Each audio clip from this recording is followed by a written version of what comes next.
Estamos transmitiendo desde el local de la Benemérita Sociedad Fundadores de la Independencia en la cuadra 4 de la avenida Arequipa con Lucho Quequesana. Lucho, muchacho del RIMAC, ¿ah? ¿Eras una persona de barrio, de chico? Creo que, bueno, crecí en un barrio popular, ¿no? Y sí, de niño he disfrutado lo que es tener, lo que es un barrio, digamos, en todas sus expresiones, ¿no? Ajá. El hecho de los amigos, salir a jugar, las palomilladas, ¿no? Yo no era muy palomilla, la verdad, pero mis amigos sí me maté de risa. Pero sí esta onda de juntarse en las tardes para el trompo, para la guerra de Salvatana, ¿no? Con la cometa en el parque. Qué maleados, ¿ah? Bueno, ¿Jugaban eso es de maleazo, eso es de niños, ¿no? Claro, eso es de niños, ya de grandes ya se volcaba a otro lado. Porque tú te fuiste a los 11 años, ¿verdad, del RIMAC? A Huancayo, me fui. Sí. Mi hermano se enfermó, a los 11 años viajamos a Huancayo, que es donde empieza todo esto, toda esta historia, ¿no? Que es el plot point. Pero luego regresamos al RIMAC y yo continué, digamos, ya mi adolescencia hacia la juventud ahí en el RIMAC también, ¿no? Entonces era como que Huancayo fue como un espacio de... ¿Cuántos años estuviste en Huancayo? No estuvimos casi nada, ¿no? O sea, yo estuve primero de media, me acuerdo de primero de media clarito, y segundo de media yo ya estaba en San Felipe. Pero ¿sabes qué? Creo que ese primero de media y ese tiempo en Huancayo creo que valió más que mis 11 años anteriores. ¿Tú crees que ese fue tu verdadero tiempo de aprendizaje, digamos? Sí, yo creo que sí. Yo creo que sí. Porque además se fueron en una época bien brava, ¿no? No, fue creo la peor época, ¿no? Creo que mediados de los 80 Huancayo era uno de los focos más fuertes. ¿Qué ¿no? año habrá sido? ¿85? 86. 86. No, era terrible, era terrible. Ahí, claro, yo viéndolo desde ahora, yo decía, qué locura mi mamá para irnos, o sea, mientras todo Huancayo se escapaba hacia Lima del terrorismo, nosotros estábamos yendo en contra, ¿no? Claro. Y eso sí, yo creo que ahí empieza como una especie de uso de razón, ¿no? Uso de razón en general. Yo siento que mi infancia en el RIMAC, digamos que fue muy bonita a nivel infantil. De pronto se ve opacada respecto a este choque con la realidad de mi país, ¿no? A esa edad. ¿Y tú eras el distinto, el de Lima? Sí, claro. El bullying sí yo lo sí, sentí. tú lo Sí, sufriste. claro que sí. Pero era el contexto, ¿no? O sea, Lima era, para provincias era el enemigo, era el culpable, ¿no? Era el indiferente, era el que te daba... El rico, ¿no? Exacto, el que te da la espalda, ¿no? Digamos, ese era el concepto del limeño, ¿no? Claro, yo era un limeño del RIMAC, o sea, en realidad no tenía la culpa de nada. Claro. Pero en el colegio yo recuerdo que sí era un poco el limeñito, ¿no? Ajá. Pero era el contexto que se daba. Pero lo bacán fue que, y ahí es donde empieza la historia, que la música se convierte en esta especie de elemento de integración, ¿no? En donde de pronto cuando yo ya empiezo a tocar con ellos, empiezo a tocar allá, ya no importaba si yo era de Lima o de Chiclayo o de la selva, no importa. O sea, era un amigo más con el que se podía compartir la música. Y creo que eso es un poco, ese es el concepto que yo aprendí de la música. Por eso es un poco, mis proyectos van un poco hacia eso, ¿no? Hacia querer compartir, yo no consigo la música, digamos, en el aspecto solitario de una localidad. Sí, ni individual, ni grupal, ni colectivo. O sea, yo creo que es un universo en donde todos pueden acceder, ¿no? Ajá. Dime. Te quería preguntar si tiene que ver el hecho de que tu padre fuera cusqueño, tu madre huanuqueña, tú naciste en Lima y te fuiste. Sí. Digamos, esta cantidad de migraciones, ¿qué tanto tiene que ver con ese hecho? Y yo creo que sí, ¿no? Yo creo que en realidad, si lo ponemos así y lo dibujamos un poco, claro, es una especie de ruta... rutas distintas, pero si lo vemos un poco más de afuera, todo el Perú es así. O sea, no habría de qué sorprenderse, ¿no? Y creo que eso es lo bacán. Creo que eso es lo que a mí me hace sentir parte de, ¿no? El hecho de que, claro, mi papá cusqueño, mi mamá huanuqueña, yo del Rima, de pronto a Huancayo, regreso otra vez, de pronto voy al extranjero, ¿no? Creo que es el alimento o la esencia del peruano, o sea, el mestizaje, ¿no? Ujú. El nutrirse de muchas ¿Qué cosas. idiotas son los nacionalismos por eso mismo, ¿no? Es terrible, es terrible. Yo creo que justamente esta diversidad, este pantone de cosas que tenemos es lo que nos hace especiales y particulares, ¿no?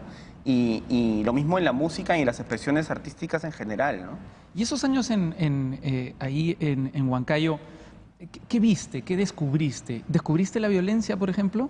Sí, mira, es bien loco, porque nosotros salimos de Lima y en Lima, claro, lo que todo el mundo habla del terrorismo, todo el mundo decía, sí, el terrorismo, la violencia y los conflictos, pero era en Lima y era como que una mirada muy, como de un fantasma, ¿no? Ujú.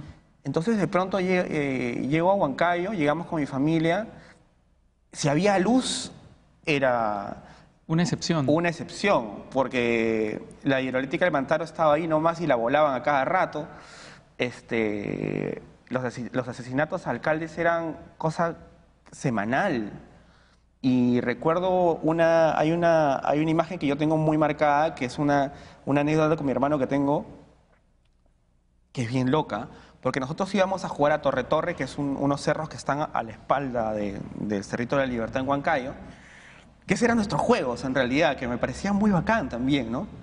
Íbamos ahí y de pronto un día estábamos yendo, había que subir como unas lomas, y nosotros subimos en las lomas y de pronto era, pero cual película, cual levantas la cámara con la grúa y empiezas a descubrir que hay al otro lado, y había un campo de trigo, o no sé, no recuerdo si era trigo retamas, me acuerdo que era amarillo, pero había una hoz y el martillo inmensa sembrada con rosas rojas. No me digas. Sí, y eso estaba muy cerca de mi casa.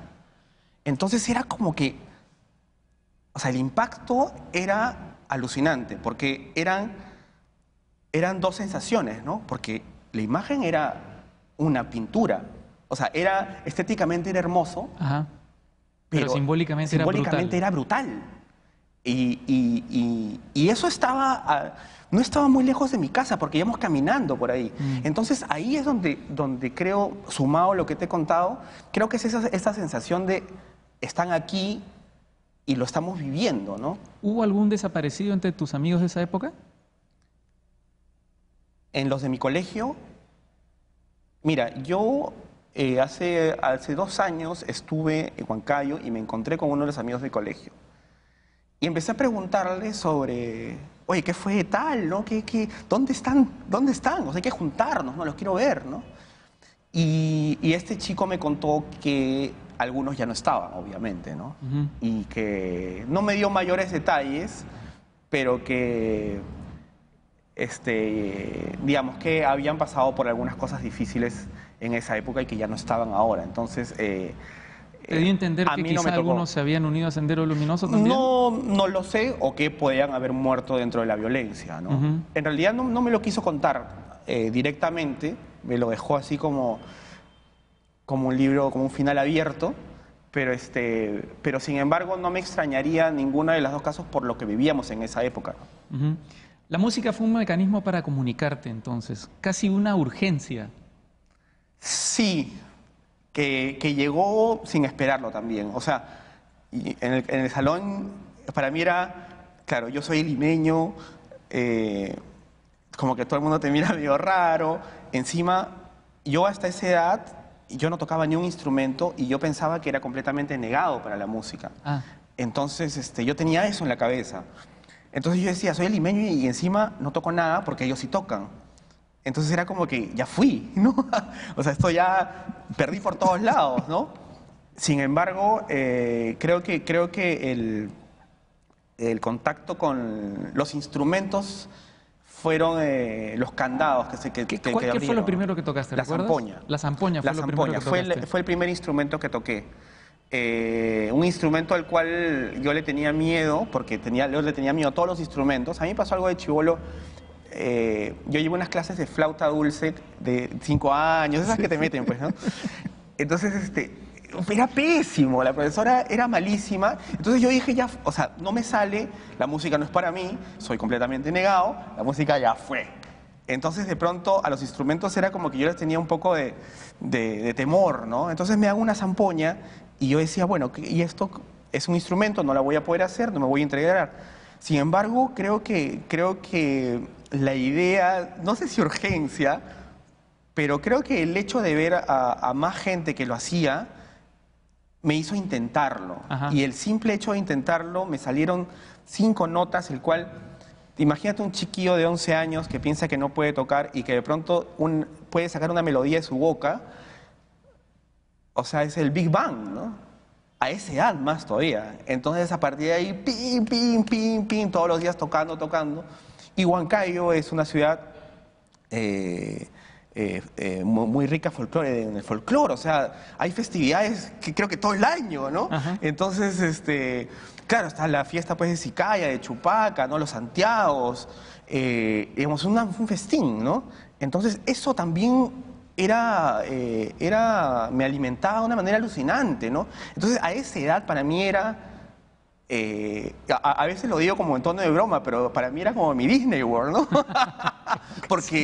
Porque me divertía, me parecía alucinante, había mucha gente que lo compartía y habían estos elementos que para mí eran juguetes al comienzo, que eran los instrumentos y que finalmente hicieron que yo me integre y que no es que yo haya dejado de ser el limeño o mis amigos hayan dejado de ser los huancaínos, simplemente eran seres humanos divirtiéndose, ¿no? Ujú, ujú. Vamos a dejar aquí la historia en este momento, digamos que es como bien lo has dicho tú, el momento de Big Bang, y vamos a regresar después de la pausa para todo lo que ocurre, para conocer todo lo que ocurre después de ese Big Bang, ¿no? Okay. El Big Bang es el principio de la creación del universo, en tu caso es algo parecido, ¿no? Vamos a ver. Vamos a hacer una pausa en Casa Tomada y regresamos con Lucho Quequesana.